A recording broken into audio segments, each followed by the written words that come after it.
Madame, Messieurs, c'est un plaisir de vous retrouver au rendez-vous de votre magazine Horizon Développement. Bienvenue à tous. Ce numéro, nous recevons pour vous le président de l'intersyndicale nationale du Congo. Avec lui, nous allons parler de travaux de la 36e session ordinaire du Conseil national du travail qui a vécu dans la capitale de la République démocratique du Congo du 5 au 13 août 2020. Nous disons déjà bonsoir et bienvenue au président Guy Coucou. Merci, bonsoir Noëlla.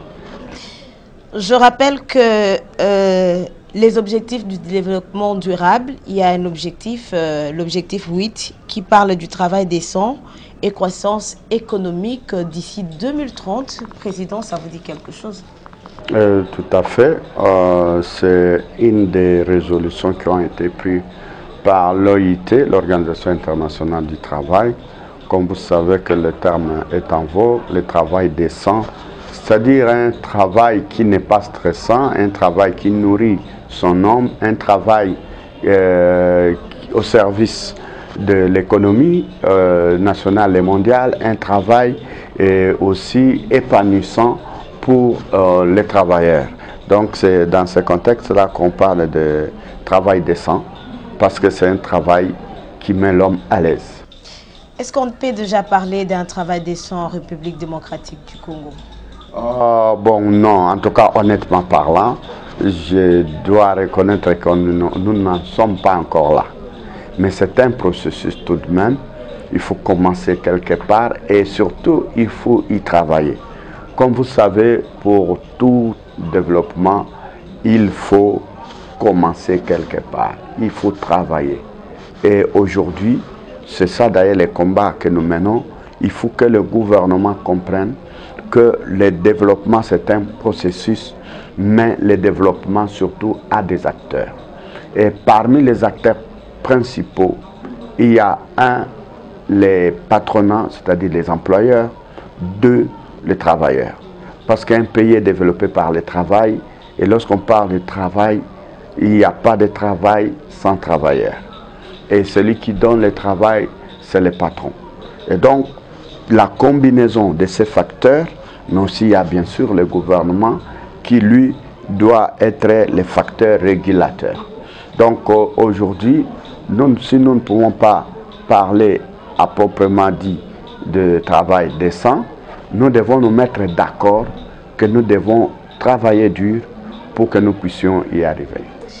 La République démocratique du Congo a aussi adhéré aux objectifs de développement durable. Le rendez-vous est déjà pris, Président, vous le savez très bien, en 2030. Donc, nous pouvons déjà dire que la RDC ne répondra pas favorable à ce rendez-vous. Non, on ne peut pas d'emblée disqualifier la RDC. Néanmoins, c'est comme je dis, ça dépend de notre état d'esprit et du degré de la conscience que nous avons de la question. Si nous tous nous rendons compte qu'on a des problèmes, parce que, Madame Noëlla, vous devez savoir que à partir du moment qu'une personne est consciente de ses faiblesses ou de ses problèmes, c'est déjà 50% des résolutions de son problème. Parce que les vrais problèmes, c'est l'inconscience. Mais si vous êtes déjà conscient qu'il y a quelque chose qui ne marche pas avec vous, ou que vous avez des défaillances dans tel ou tel domaine, je pense que dès que vous avez identifié ces défaillances, vous allez développer les mécanismes de correction pour ces défaillances-là. Et donc, nous avons encore 10 ans. Je crois qu'on ne peut pas se disqualifier à 10 ans d'échéance. Je donne encore la chance à RDC, mais encore, j'insiste que nous devons y travailler très durement. Pourquoi la République démocratique du Congo, depuis plusieurs années, on n'est pas en mesure de parler d'un travail décent? C'est vrai que vous venez de donner la chance jusqu'en 2030, il y a encore 10 ans pour atteindre 2030. Mais pourquoi le travail décent? On ne le sent jamais en République. Bon, permettez-moi de le dire jamais, on dit jamais, mais je le dis quand même. Parce que lorsque nous regardons les années qui sont passées, il y a eu plusieurs présidents qui ont défilé. Aujourd'hui, nous avons Félix-Antoine Tshisekedi, mais on est toujours loin de parler d'un travail décent. Oui, tout dépend maintenant du programme justement du gouvernement. Comme vous l'avez dit, dans tous les pays, il y a ce qu'on appelle la politique de l'emploi. Donc il n'existe pas au Congo. Il y a la politique de l'emploi, il y a la politique salariale. Ce sont les deux éléments marche de pair. Parce qu'il peut avoir le travail, mais si ce travailleur ne paye pas son homme, madame, il n'y aura pas de conscience, il n'y aura pas de développement. Tout comme aussi, on ne peut pas avoir une bonne rémunération déjà si on n'a pas un bon travail. Les deux sont liés. Jusqu'à présent, les politiques sont prônées dans des discours, mais dans l'effectivité, il n'y a rien en action, rien qui fait de telle sorte que déjà, vous voyez par exemple, le premier facteur, c'est la motivation.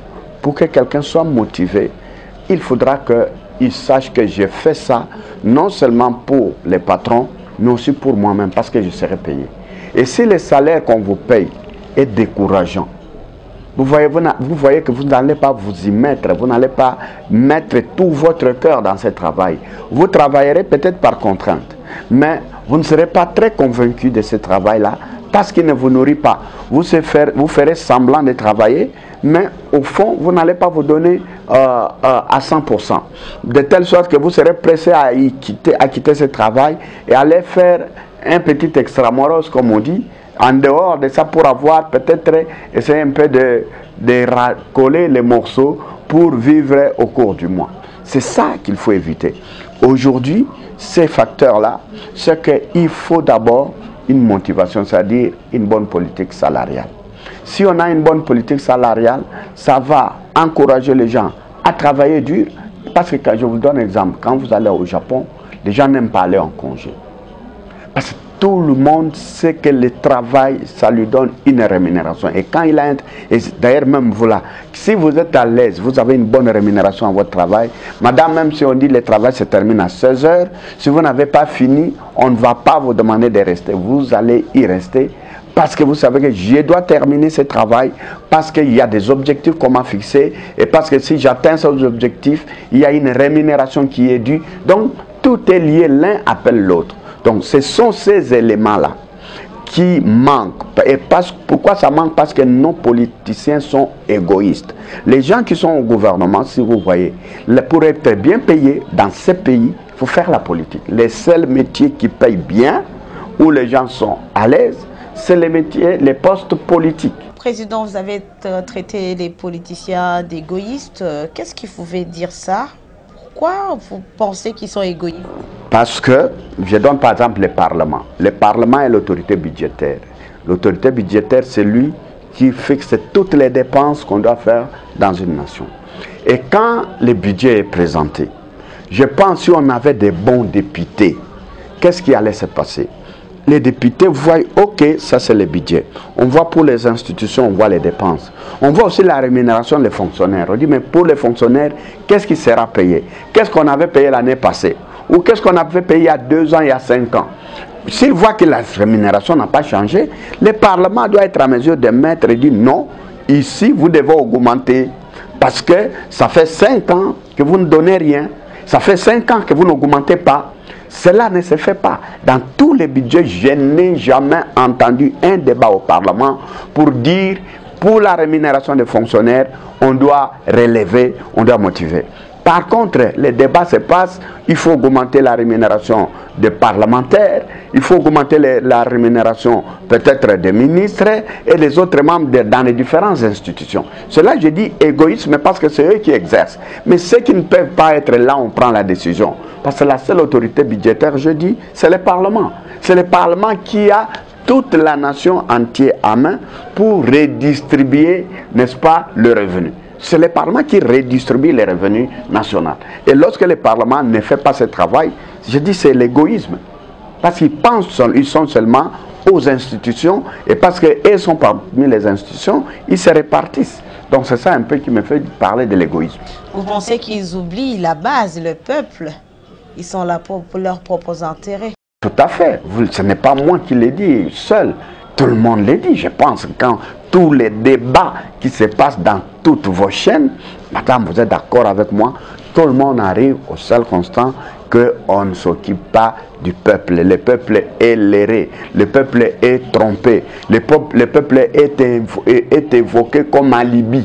Mais en réalité, il n'y a pas de défenseurs acharnés du peuple dans les institutions. Parlons de la 36e session ordinaire du Conseil national du travail, où vous avez pris part. Est-ce que vous pouvez nous dire les matières qui ont été au centre de cette session qui s'est achevée, je rappelle, le 13 août dernier? Oui, merci beaucoup, madame. D'abord, la matière phare, il y en avait, je pense, je peux dire deux. Il y avait la tension salariale, donc la question des salaires encore revient. Les employeurs ont estimé qu'il faut diminuer la tension salariale parce qu'actuellement, elle va de 1 à 10. Ils ont dit que l'écart est trop grand, de telle sorte qu'on ne sait pas relever les niveaux de salaire minimum, c'est-à-dire du dernier payé dans les pays. De telle sorte que les employeurs ont peur chaque fois d'augmenter le SMIC parce que normalement le SMIC devait être la préoccupation pour les derniers citoyens qui gagnent, pour qu'ils gagnent quelque chose pour vivre pendant les mois.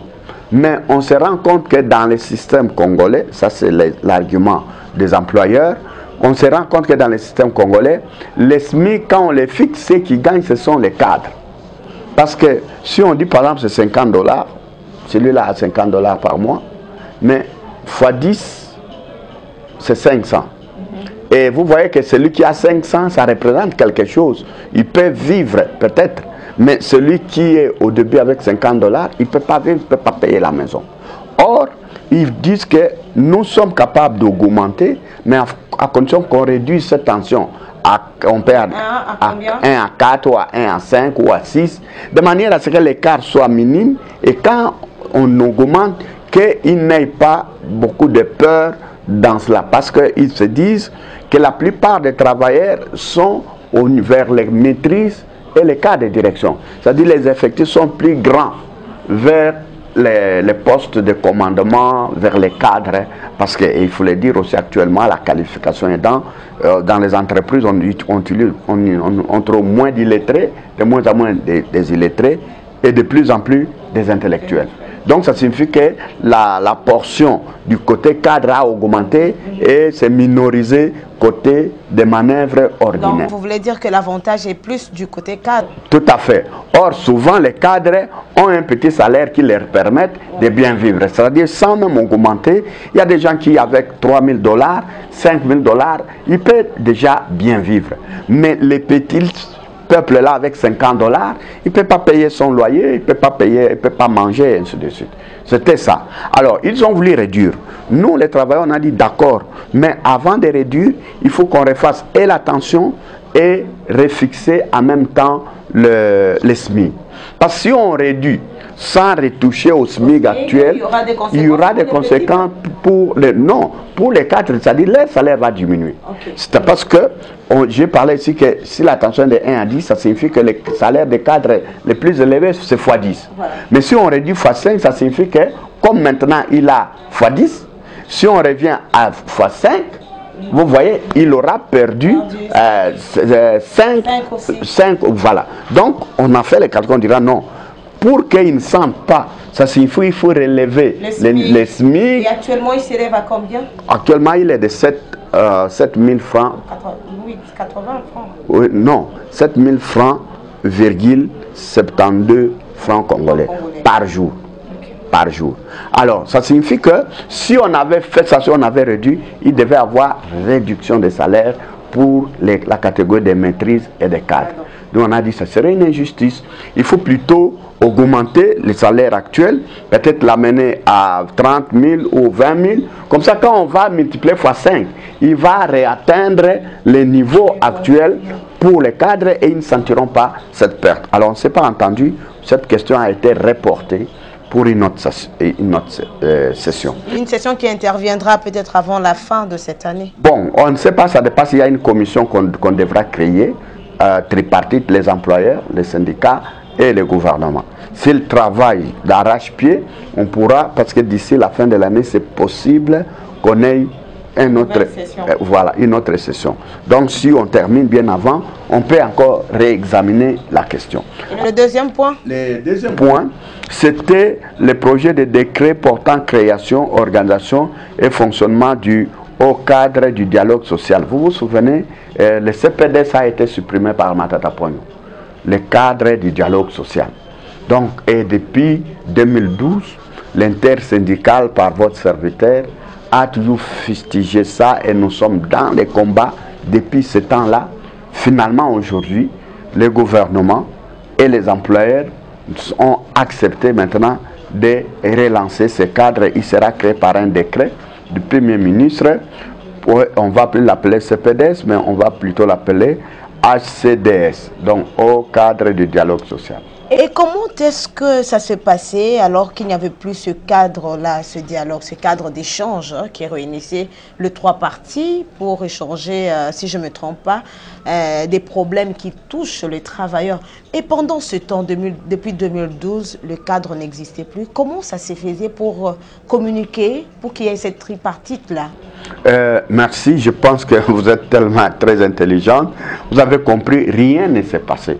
Et je pense que vous avez vu que même au début de la mandature du président Félix, il y avait des grèves partout. Ouais. Partout, il y avait des grèves. Parce qu'aujourd'hui, il y a toujours des menaces. Voilà, tout à fait. Parce que ces cadres-là et les travailleurs n'avaient aucune autre possibilité de dialoguer que par une grève. Faire une grève, si on les entend, on les appelle, bon, venez, qu'est-ce que vous voulez tout. Alors, tout ça, ça s'est passé et on a causé du tort. Or, vous savez que ce cadre-là a été créé d'abord en RDC. Tous les autres pays de l'Afrique de l'Ouest, l'Afrique centrale, ont imité la RDC. Par contre, quand on a supprimé, nous avons reculé et les autres ont déjà pris de l'envol.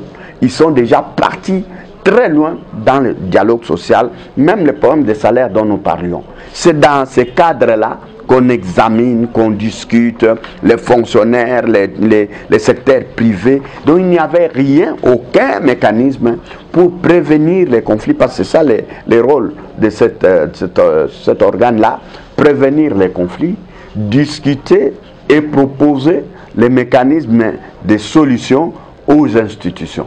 Donc que ce soit aux entreprises quand il y a grève, aux employeurs, aux travailleurs, au gouvernement. Donc c'est le rôle et parfois même l'arbitrage.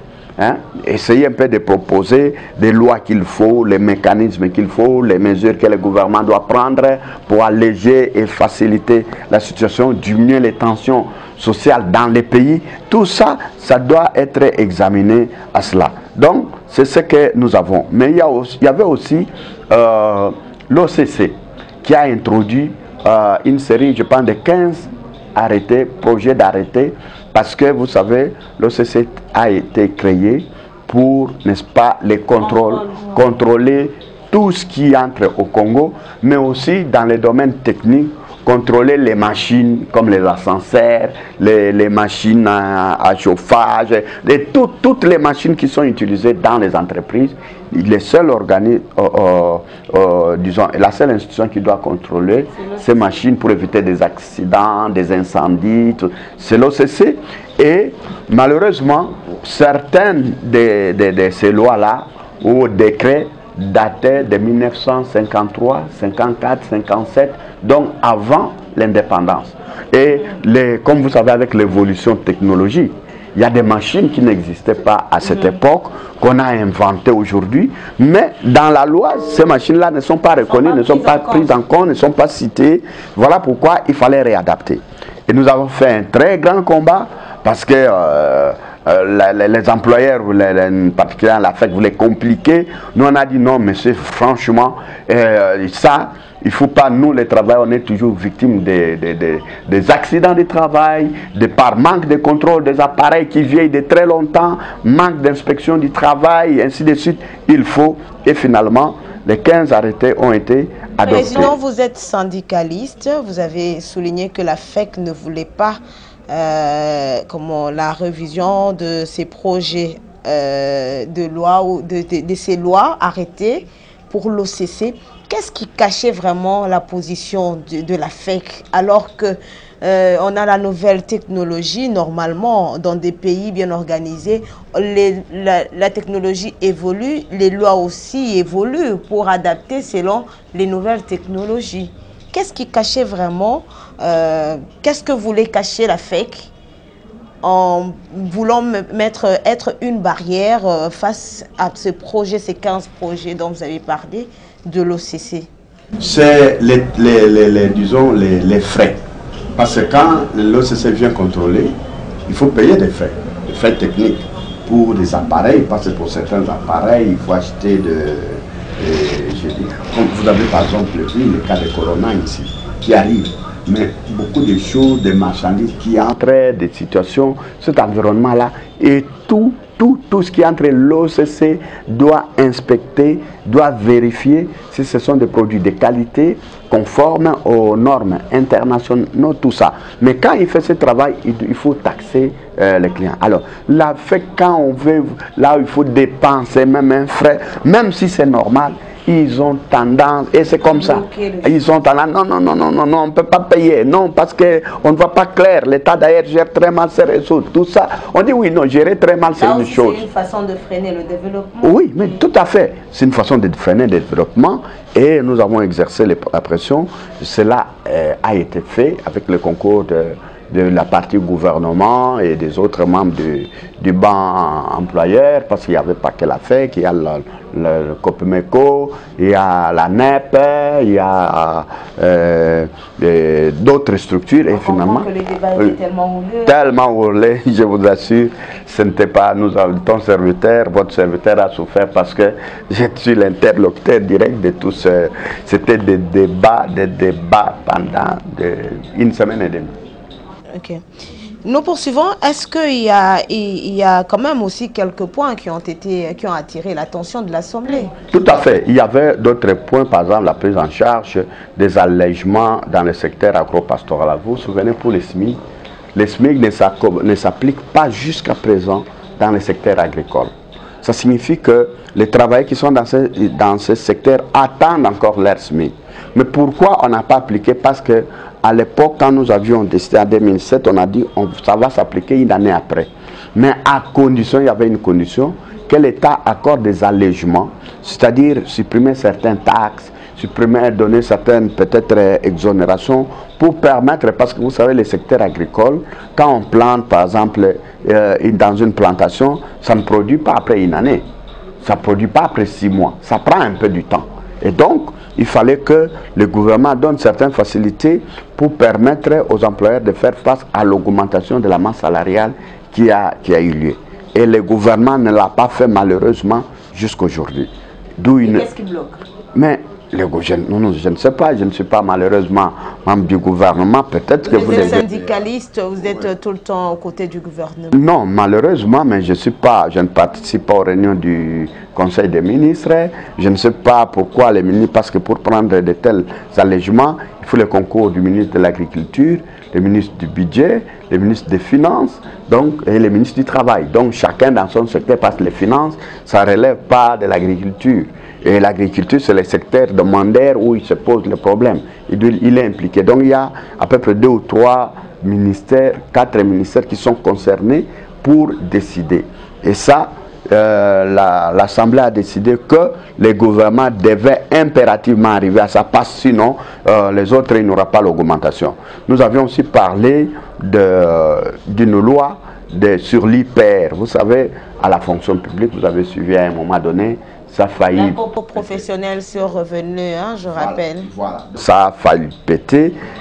Cette loi-là, normalement, dans les lois passées, il y avait des tranches d'impôts. C'est-à-dire, on disait, si vous avez revenu, par exemple, de 0 francs à, par exemple, à 120 000 francs, on dit non, c'est tellement insuffisant, vous ne pouvez pas vivre, on ne peut pas imposer. Et on avait mis maintenant des fourchettes et ça différence. Mais dans cette loi 2020, dans la loi de finances 2020, on a imposé des 0, même si vous avez 0 francs, vous devez payer l'impôt. Même si vous avez 10 000 francs seulement de revenus, vous devez payer. Ce qui n'est pas juste dans tous les pays. On tient même compte du nombre d'enfants que vous avez en charge. On tient compte de la composition familiale pour imposer quelqu'un.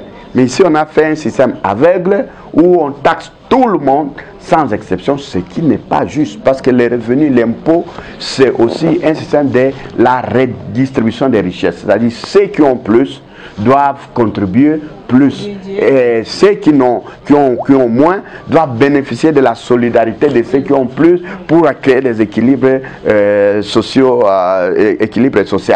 Mais ce n'est pas ce que cette loi a prévu. D'où nous avions demandé que vraiment au budget 2021, on ne doit pas avoir des lois comme celle-là qui ne fait pas la différence entre ceux qui ne gagnent presque rien et ceux qui gagnent plus.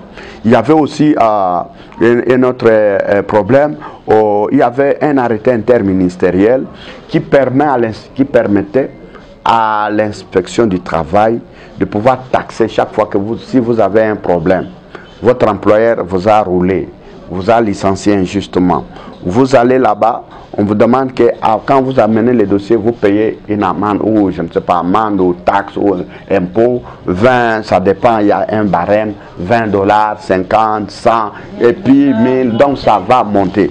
Alors nous avions dit non, les travailleurs payent déjà son impôt à l'État et l'inspection étant un service public ne peut pas encore venir rafler et demander, voilà, et si moi on ne m'a pas payé mon argent, je viens justement me plaindre parce qu'on m'a privé. Où est-ce que j'aurai l'argent pour payer ça?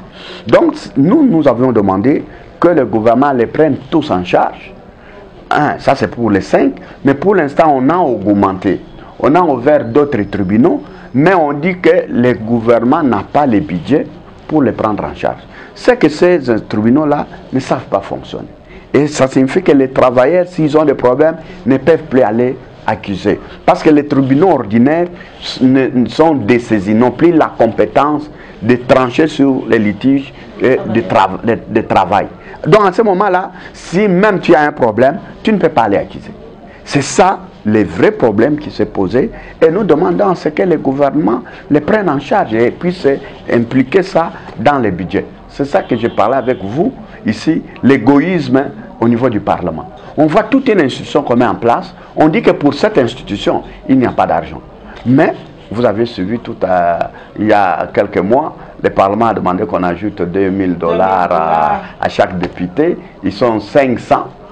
Hein? Ils sont 500, c'est 1 million. Alors que là, je parle des institutions, c'est 52 tribunaux. Il n'y a pas de budget pour ça. Il n'y a pas de budget pour ça. Mais il y a quand même un budget quelque part pour les députés. Donc, vous voyez, non, c'est un problème d'égoïsme. Parce qu'on pourrait, les travailleurs, ça c'est quoi? C'est rien. Or, l'argent qu'on paye les députés, qu'on paye tous ces ministres, c'est les impôts des travailleurs là. Ce sont ces travailleurs là qui payent les impôts pour qu'on les paye eux. Et ils ne pouvaient pas. Les travailleurs qui payent aussi ces députés là. Tout à fait. Monsieur Guikoko, nous sommes presque à la fin de cette émission. En 2 mots, qu'est-ce que les travailleurs qui sont en train de vous suivre maintenant peuvent retenir de la 36e session du Conseil national du travail? De la 36e session, malheureusement, le temps était court. On devait nommer aussi les comités de gestion de l'ONEM. Vous savez, l'ONEM a un grand travail, c'était pour recenser les chômeurs, pour recenser aussi là où il y a des emplois dans les entreprises et orienter les chômeurs vers les emplois dans les entreprises. Ce travail ne se fait pas jusqu'à présent parce qu'il y a beaucoup de problèmes. Peut-être à une autre émission on pourra développer ça. Ce que je peux dire au travers, ce qui peut retenir, c'est qu'à la 36e session, nous avons débattu à peu près 28 matières, notamment celles que j'ai évoquées, d'autres je n'ai pas eu le temps, mais ce qu'ils doivent retenir est que l'intersyndical a pris la situation en main. Nous sommes en train de nous battre pour évacuer tous les problèmes, au moins à notre niveau, tous les problèmes qui étaient suspens au niveau du monde du travail, notamment les cours tribunaux, les tribunaux du travail, les problèmes des SMIC, de la tension, mais aussi les problèmes des contrats du travail. Ça, on n'a pas eu le temps de parler avec vous. Là, c'est aussi un dossier à part. Oui, c'est vrai que ça a été abordé à cette session, mais c'est aussi un dossier à part. Le contrat de travail en République démocratique du Congo, c'est un casse-tête dans plusieurs entreprises. Tout à fait. Et vous savez, même dans votre secteur de la presse, Madame Noël, j'ai eu à dénoncer la plupart d'entre vous travaillent sans contrat du travail. Ce qui est... Or, vous savez que la presse, c'est le 4e pouvoir. Comment ces gens qui sont un 4e pouvoir, s'ils ne sont pas assurés de leur propre sort, comment vont-ils réguler et assurer leur pouvoir? C'est votre mot de la fin. C'est malheureusement la situation que nous vivons.